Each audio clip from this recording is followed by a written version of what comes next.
everybody doing? I guess I'm coming back or hopping back on. Haven't really felt like being on camera, but I know that I was working on my consistency and I do have to stay consistent as hard as it may be to be on camera. So I have a lot of catching up to do, but I hope everybody is good. It's time for Tisha on the Tube. So, I'm coming back to review the episodes of Married to Medicine that I missed. You might see me doing a lot of leaning forward, possibly touching my phone because my notes is right there on my phone. I didn't put it on my notebook this time. So let's get into it. I didn't really do, I watched each episode, but I didn't really do it like scene by scene. So I'll just talk about like the overall episodes or whatever. So I'm doing season 7, episode 7 through 10, and I'm gonna try and keep it as brief as possible.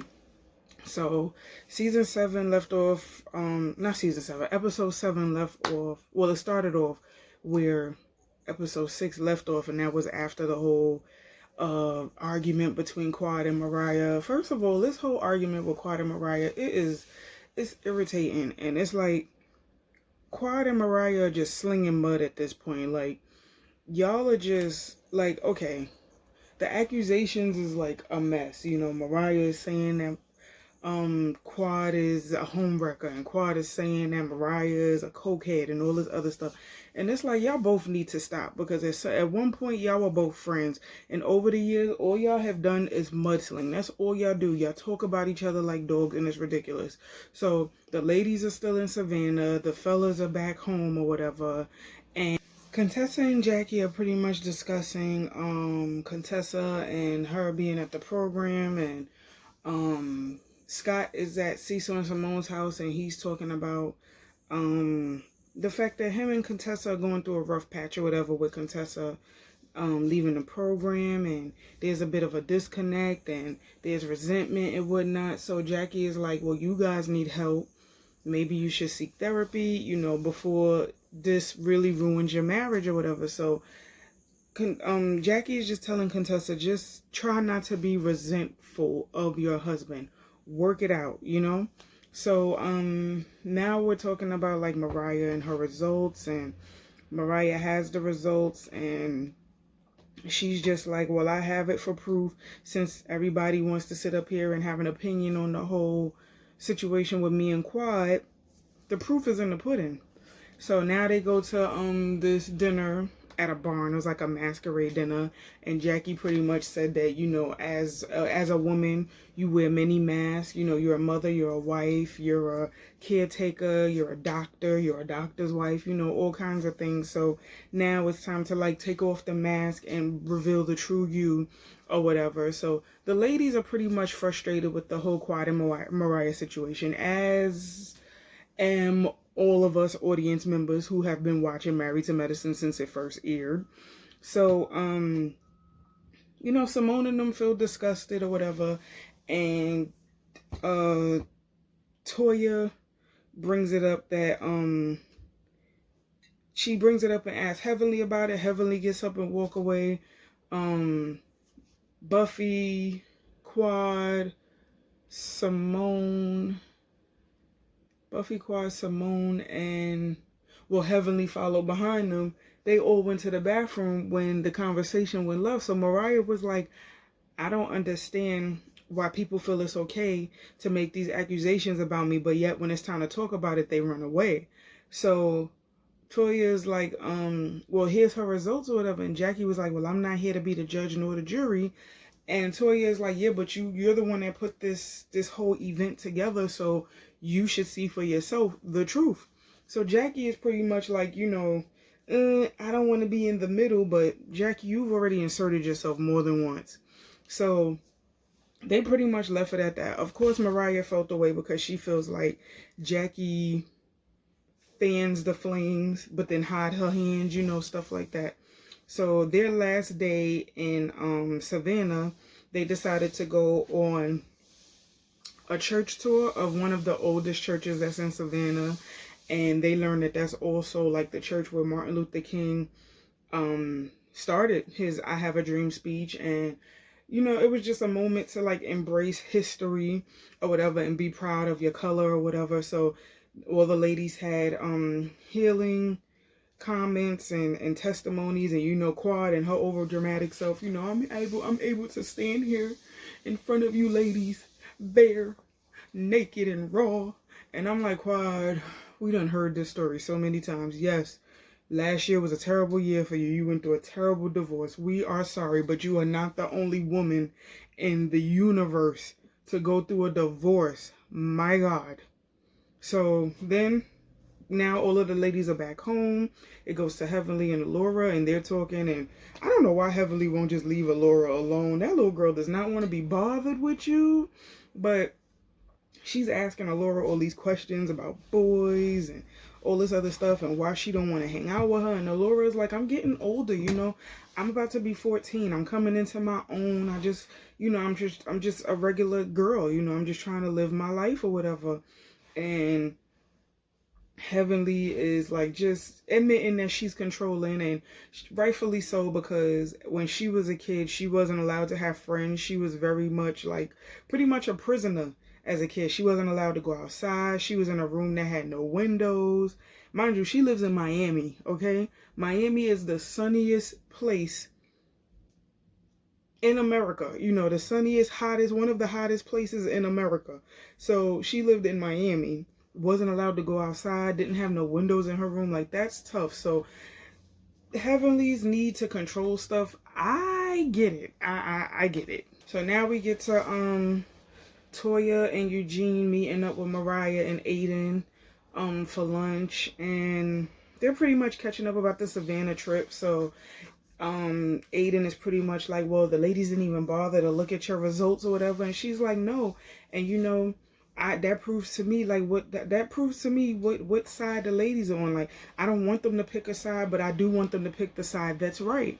So she's like, now that I know how these ladies really feel, I'm just gonna make moves accordingly. Episode ended there.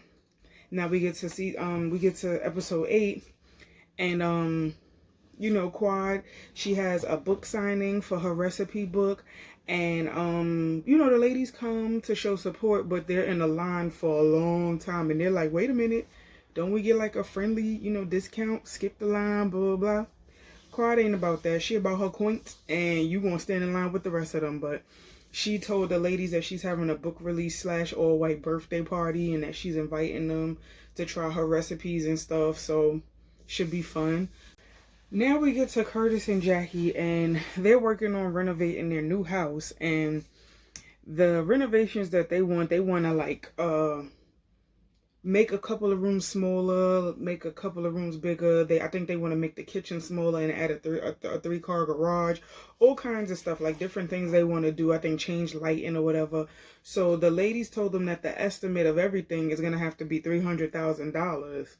So, Jackie is like, well, that's a good deal. And Curtis is like, ultimately, I hope if they're spending that much money on this house, that this is a house that they plan on being in forever. Because Jackie is like, well, you got to spend money to get what you want, and this is what we want. So I'm like, Lord have mercy. Jackie, I hope you must be delivering millions of babies a day, because, bro, $300,000? So now we get to Contessa and the rest of the family, and they just want to come to some kind of compromise, because she's like kind of sort of regretting not finishing the program. So her dad, she flies her dad in or whatever, and it's her, Scott, her dad, and the kids, and they're all sitting there having lunch and whatever. So she asks her dad, how do you feel about me leaving the program? And he's like, well, ultimately, I want you to do what's best for you. If you felt like you should have stayed at the program, then you should have stayed. If you felt like you had to leave, you should have leave. So she's like, well, how about how would it sound if I have Grandpa stay here with you guys while I go back and finish my program? So, right there, record scratch. The kids is like, so Scott is like, well, your dad, he owns his own business. where he lives, so that's going to be kind of hard for him to consider. Now, mind you, Scott is trying to talk to her or whatever, and she's like, well, I'm not talking to you, I'm talking to my dad. And I'm like, see, that's the reason why your marriage is in shambles right now, because you're not even trying to communicate with your husband. It's ridiculous. So she's like, she'll reconsider asking her dad to help, but her dad is like, listen, I don't think I could help you. You know, I got my own stuff going on. I think he lives in Texas. So he's like, I think I have my own stuff going on or whatever. So it's going to be kind of hard to get me to help watch the kids when I have my own stuff going on. So now we get to Simone and Cecil, and they're catching up about the Savannah trip or whatever. They're also catching up about their son Miles, who's considering transferring schools or whatever. And he said he's looking into going to the University of California, Berkeley. But they're like, in order for you to do that and take that leap to move into another state, you have to grow up. We shouldn't be the ones waking you up in the morning. We shouldn't be the ones telling you about your studies. You have to do all of this on your own, because when you go to California, you ain't going to have us there to hold your hand. So they're like, we're going to come up with a plan for you for like studying and for just in overall, so that this is something that you could follow. You won't lose, you won't lose yourself in it. So now we get to Contessa taking her dad to Heavenly to get a new grill. And Contessa was like, because my dad was an alcoholic and whatnot, and he lost a lot of time with me. That also made him lose his teeth. So his teeth is messed up. So he wants to come and get a new set of teeth. So I think Contessa was like, oh, no, Heavenly was like, Contessa told me that you have a gold grill. And he was like, yeah, I do. So they showed a picture of him with his gold grill, and he also showed his gold grill to Heavenly. And Heavenly was like, well, you're not going to need that no more after today. So, she fixed his teeth, gave him like some new molars, some new teeth, and his smile he looked really good. He looked really handsome. So at the end, he was just like, very thankful. And Contessa is like, this is like our road to recovering our relationship or whatever. And it was adorable to see her and her dad together with so much love and light and whatnot. It was really cool to watch that. So now we get to Quad's book release birthday party. So Toya is feeling a little bit of a way because she's invited to the party, but Mariah's not invited because, of course, Mariah and Quad aren't friends. So at the same time that this is going on, Mariah and her family are having, like, they're celebrating Ramadan in an exclusive restaurant that Mariah says she knows the owner, so he shut down the whole restaurant for them. So while they're sitting there and they're discussing the whole drug accusations and whatnot, and Mariah's like, I'm so glad that we could celebrate Ramadan with true friends and family, because, the whole drug accusation thing really messed me up and blah, blah, blah. So Lake was pretty much like, well, it doesn't matter anyway, because we all know that Quad is, she's always been a you-know-what. So Mariah was like, what do you mean? She always been what? And she's like, a hoe. So Mariah is like, I don't have a problem with the ladies not knowing what side to be on. I just want them to pick a right side or whatever. So Miss Lucy is like, well, if you got to sit up here and consider what side is right, then that should tell you the value of your friendship right there. Because if these ladies can't see where the wrong is, then they don't need to be your friends or whatever. So now we get to the party, and the ladies arrive at the party, and Toya brings up Mariah or whatever, and they like, well, why Mariah's not here or whatever. So again, they're discussing oral sex and whatnot, and I think Simone was still talking about the fact that when I guess Cecil goes down on her, it doesn't smell right coming up, and everybody's like, well, I know what that tastes like or whatever. I know what that smell like. And Toya is like, please believe me, if you are a freak nasty and you enjoy sex or whatever, you know what you taste like. You've tasted yourself. You have to. And I'm like, yeah, that's pretty much true. And if it doesn't smell right to you, then okay, you smell you before anybody else can smell you.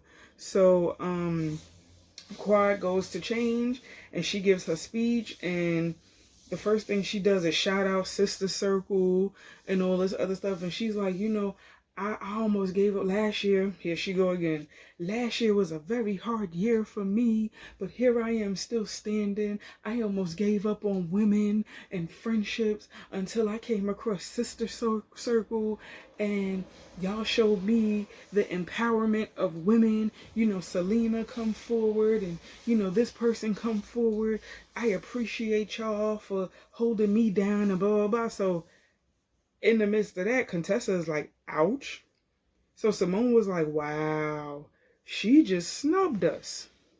So before she could even finish her speech, Toya and Simone was like, which I understand why, because it's like, even before this Sister Circle stuff, Quad knew these ladies before she was on Sister Circle. So it's like, she really puts the ladies on the back burner. But I mean, I kind of see why she does, because she feels like they don't all have her best interests at heart. But all of their friendships are like very complicated. Like, one minute they like each other, the next minute they each other's throats. Like, they don't be knowing what they want to do. And it honestly, it be so annoying. Like, really, it be annoying with them. So, it pretty much ended there, but she did eventually include them and was like, my sisters, Simone, Toya, Jackie, Heavenly, Buffy, all of them. So she said it. I guess she said it just a minute too late. So now we get to episode 9, and we're at Contessa's carnival, and Contessa wants to have a carnival for the kids because she missed all of her kids' birthdays the whole entire time she was doing her program. So she wants to do a carnival the size of her mommy guild. And the carnival actually comes out to $15,000. So she said if she could describe the situation with her and Scott, it would be like there's a lot of tension and that Scott is like disinterested in her or whatever. But at the same time, Contessa, you got to take accountability, because you're the main, or I'm not going to put all the blame on her, but she is the main reason why their marriage is the way that it is, because even when you come home from Nashville, you're not present. You sit up here, you come in the house, you complain. This is just from what I'm seeing, like the couple of episodes where she back and forth to Nashville or whatever. She ain't giving Scott his credit. And I don't like that. She don't give Scott his credit for, first of all, transitioning into something that's different for him. Like, he has to pretty much fill the shoes of mommy and daddy during the week, and men aren't used to that. They're used to us being the nurturers and the caretakers or whatever. So he's actually like, you go ahead and do your program. I'm going to hold down the fort. You're not giving that man no credit, and it sucks. So now we get to Quad and Heavenly, and she put Quad on this blind date. First of all, this blind date was the blind date from hell. And the first guy she set Quad up with, his name was Henry Cook, and he didn't know his credit score, and he 47, never been married, but somehow got a 1-year-old baby. And the whole entire time he's talking, I'm like, red flag, red flag, red flag, red. Like, so then they go to the bathroom to get away from, no, Quad went to the bathroom by herself to get away from him. And then Heavenly came and I think was checking on her. He comes in the bathroom to talk to Quad once Heavenly came back to the table with her second date. And he's like, nah, I'm just, I'm a little bit of a man that knows what he wants. I mean, no disrespect, nothing to be afraid of. But, I come on strong, and I apologize for that. But, it just is what it is. So I wanted to see you before I was leaving, seeing as you have another date waiting for you. And I'm like, Heavenly, what the hell is this? Like, how did it, double date from hell? It was a hot mess. The second guy that Heavenly introduces Quad to is he's a dentist as well. He's divorced, but he's also a multimillionaire. He has 2 adult kids, and he felt like because I think he said he was married to his wife for 12 years, but he felt like he pushed her for nothing, and she never saw her full potential. So, but he knows that he's a good man and that he's very confident. He knows what he wants or whatever. But Quad is like this. These dates were terrible. Heavenly may be a relationship expert, but she is not a matchmaker by far. So now we get to Buffy and Simone. Buffy goes to visit Simone because she has like a lump that's in her armpit. So Simone does a breast exam with her and like a regular wellness check type of thing. So, Buffy is very nervous because breast cancer and all of these things, I think hypertension, all of these things run in her family. So she feels bad that she's waited 6 months to find out what the lump is, but she's tired of waiting. So Simone tells her, I feel the lump. You actually have it under both arms, but it feels a little bit more um defined, and I think it was under her right armpit. I'm not sure which armpit. But she was like, it might be extra mammary tissue. So she was like, what they would do is meet up with a doctor so that she could do a mammogram and actually get in there and check to see if it's breast cancer. But she's like, you have to do a mammogram every year. You have to do it frequent, because detecting the early signs of breast cancer can save your life, which I have heard. And I've also heard that you don't even have to wait until you're 40 to do a mammogram. Like, it's best to do it earlier than 40, but I don't think they do it as often as they do after you turn 40 or whatever. Like, I don't think it's common. So yeah, she sets Buffy up to do a diagnostic mammogram just to check and make sure everything is okay. So now we get to Curtis and Jackie, and they have a new building for their new practice because Jackie's clientele is growing, and her like her staff is growing, so they wanted a bigger space for a bigger practice or whatever. And Curtis retired as a basketball coach to be project manager for, like, to oversee the building and everything. So everything, Jackie says she feels like everything in her life is next level progression, which kudos to her. So now we get to Contessa's carnival, and Contessa is freaking out. Like, the party starts in 40 minutes and nothing is set up how it's supposed to be. There's cars like in the yard or whatever where the trackless train is supposed to go, and the playground and all this other stuff. So when everything did come together and the guests started arriving, Heavenly is on a trackless train with Contessa's son Landon, and she screams at him because he spilled water, I think, in the seat. So when Heavenly got up off the seat, she had like a big old water spot on her butt. And I'm sitting up here dying laughing because I'm like, yo, whoever the camera person is, they ain't ish, yo. Because they dead serious. Like, had the camera focused on Heavenly's butt with the spot. I was like, yo, I can't. So, Jackie is there, and Jackie and Simone are talking, and Jackie does admit that she's overwhelmed, but she works best under pressure to get things done. And Simone is just telling her, at some point you have to take it easy because it's gonna hit you and it's not gonna be good for you. So Contessa and Scott are still like two ships sailing or whatever. They do know that they need counseling, but they're just working together now with the carnival thing just to get it done or whatever. So at least they mutually agree that they need to go to counseling or whatever. So now we get back to Buffy and Simone, and Buffy is very anxious about her results. Buffy is stating that she does want to have children. She's tried everything. She's tried in vitro. I think she's tried surrogacy, but I guess they never went through with it or whatever. And she plans to have children, and she tried everything. Nothing worked, but Simone just like, I'm just going to reassure you that you'll be fine and that you just need to take better care of yourself.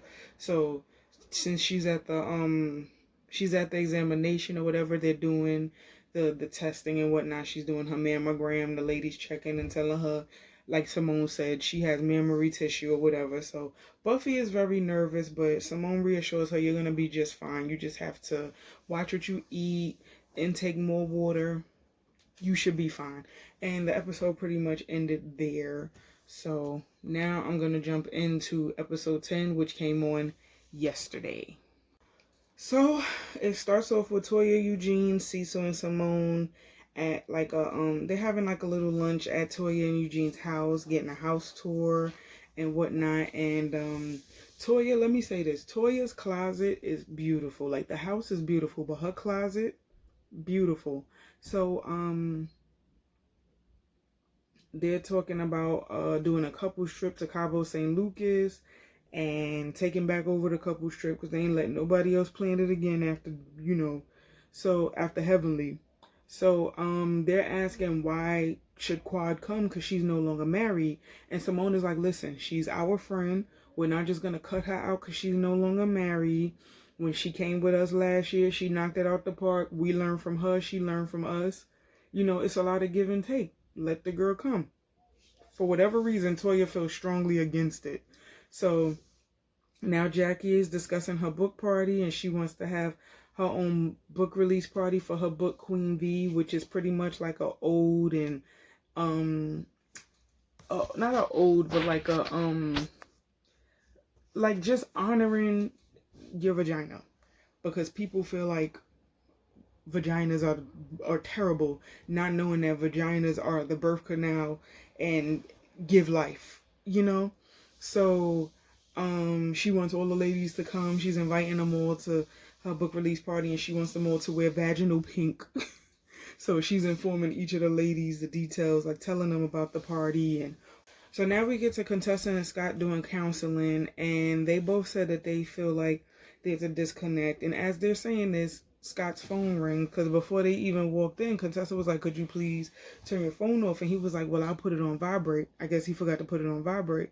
So Contessa, so when he leaves, the counselor asks her a question and she's like, I just don't feel important to him. Like, I don't feel like I'm on his list of priorities and I'm just an option at this point.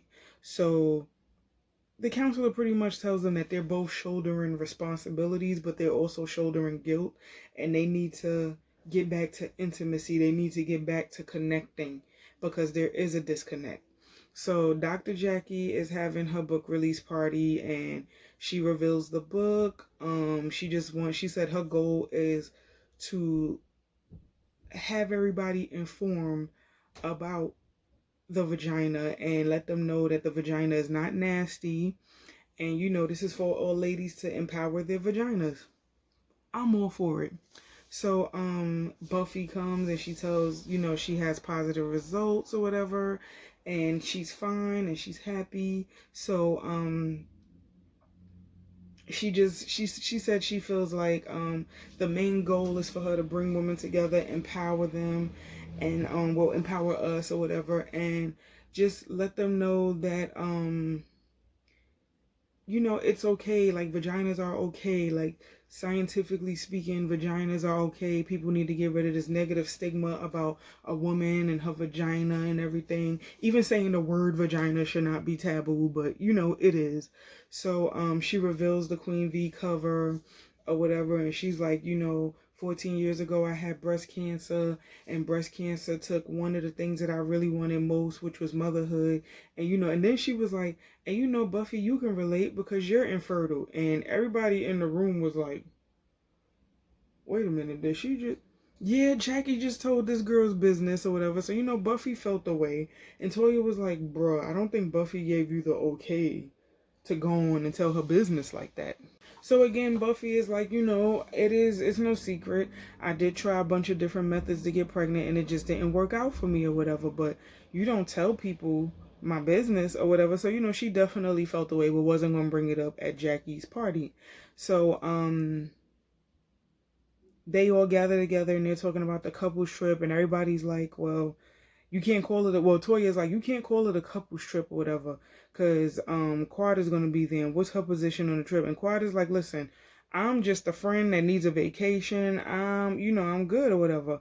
So now we get to all of them preparing for the Cabo trip, and Contessa and Scott are discussing counseling and whatnot, and just trying to take it a step at a time, moving forward. They're not just going to stop there. They're going to go to multiple sessions to help build and bond or whatever. So they're all on the plane, and they're all at the airport or whatever, and they're all waiting around about to board their flight or whatever, and everybody's like, well, where's Scott? And Contessa is like, well, somebody didn't get TSA pre-check like I said, so he's still on the line. So they like, you really left him in the general? Yeah, y'all having problems in y'all marriage. And I'm like, well, if you could tell just by her leaving him in general check-in, yeah. They get to Mexico, have a little tour on their bus. They get to their hotel, and Simone and Cecil announced that they have to compete for the penthouse suite or whatever. So she tells them that they all have to engage in a dance contest. So everybody did okay. It was pretty funny, but Dr. Damon and Dr. Heavenly actually hit it out the park, even though they both look stupid. Like Dr. Damon he break danced and everything, and it was adorable. It was cute, but they won that fair and square. And I am gonna say, I love Dr. Heavenly, how she had her faux lock styled. It was cute. But yeah, so the episode pretty much ended there, like after the dance contest or whatever. Dr. Damon, Dr. Heavenly won the suite, and I thought it was adorable. But from what it looks like, the next few episodes of them being on the Cabo trip gonna be spicy. Heavenly and Buffy exchange words, but Buffy is gonna bring to Jackie's attention about the infertile comment and whatnot, and it looked like it's gonna be insane. But you know, that was Married to Medicine season 7, episode 7 through 10. Lord, I'm gonna try my best not to have this many episodes stacked on top of each other, but I have just not been feeling like getting on camera, and I don't like getting on camera being half-assed, but I also don't like being inconsistent. I'm just hoping that things look up from here because, gosh, I need a break mentally. But yeah, I'll be doing my best this week to catch up as much as possible. I'm not sure if I'm gonna do trending with Tisha this week because I have like a lot of notes I would have to catch up on with that, and I don't think that's priority over me catching up on my shows and my Fishbowl Friday. So I may bring back trending with Tisha next Wednesday, day before Thanksgiving, get it out the way. I know I have to for sure catch up on growing up hip hop. I have to catch up on Empire. I think I'm only like I'm 2 episodes behind because the other episode comes on tomorrow. So yeah, but I know I have to catch up on growing up hip hop. Yeah, I'll figure it out. I'll probably do the same thing like I did with this, and just compile the episodes together to get it out the way or whatever. But thank you so much for watching. Sorry if I'm not my normal bubbly self as I usually am. I'm just trying to like rise from the ashes like a phoenix because I haven't been feeling great since my cousins were murdered, last month. So I'm gonna do my best slowly but surely to get back to being my bubbly, happy self. But I appreciate you guys so much for watching. Please like, comment, subscribe. Tell a friend to tell a friend to tell a friend to tell a friend to tell a friend about Tisha on the tube. Tisha on the tube. Tisha on the tube. Thank you so much. Have a wonderful night. See you later.